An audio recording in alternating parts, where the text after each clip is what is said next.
Okay, this is a complicated thing to untangle, but one of the things you see in Hollywood portrayals of villains, you saw this in The Silence of the Lambs, you see it frequently in mafia portrayals, is that the villain is inadvertently or even sometimes purposefully glorified.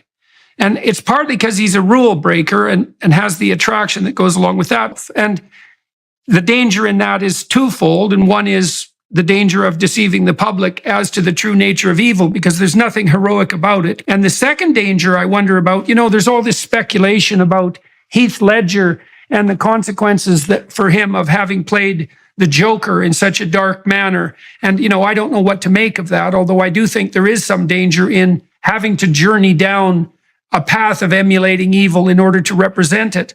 Now, you said that you turned to God, so to speak, to protect yourself against false representations of evil. This is the best interview I've ever had in my life. I love your line of questioning and getting to what is real. From the evil, wicked side, but it comes in through your ego.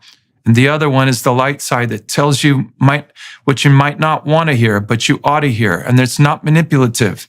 It's truth. So I go to that side. Then I pray.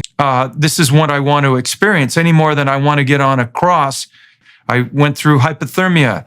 I had to have open heart surgery. I was electrocuted, struck by lightning. I understand the necessity of what I was going to have to go through could help bring people back to God, to wake them up.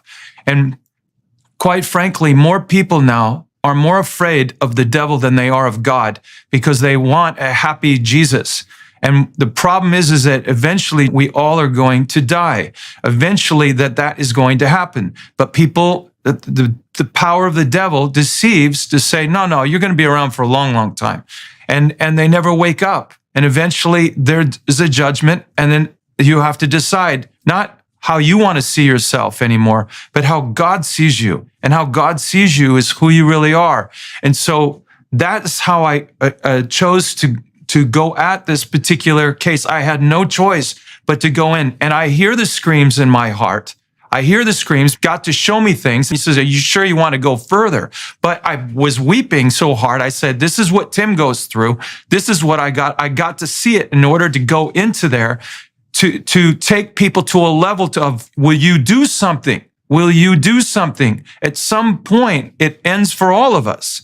And so the pain in my heart is much better than the pain in the future. And if I have to see that to save my children, to motivate me to save my niece, to tell my sister at 13 years old from school is walking home, a good choice. Not a good choice. My sister says to me, no, I want my daughter, to have the same kind of experience I have. And I said, no, not until this changes. You need to understand.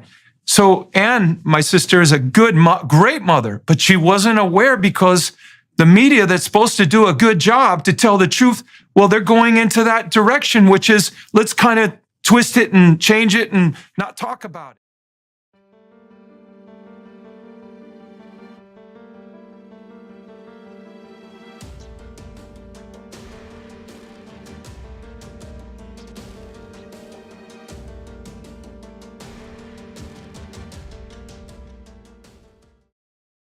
How has this changed you? How is experiencing that material and having to play it out changed you? I'd give my life in a heartbeat. Changed me. I'm less concerned about myself than I am about the hurt. I will tell you this right now. I would absolutely die. If this were to change the world and get rid of trafficking and pornography and all of the 8 arms of this octopus that has to be destroyed, the only way you can destroy it is take the head out. If that hit, I'd give my life for it in a heartbeat.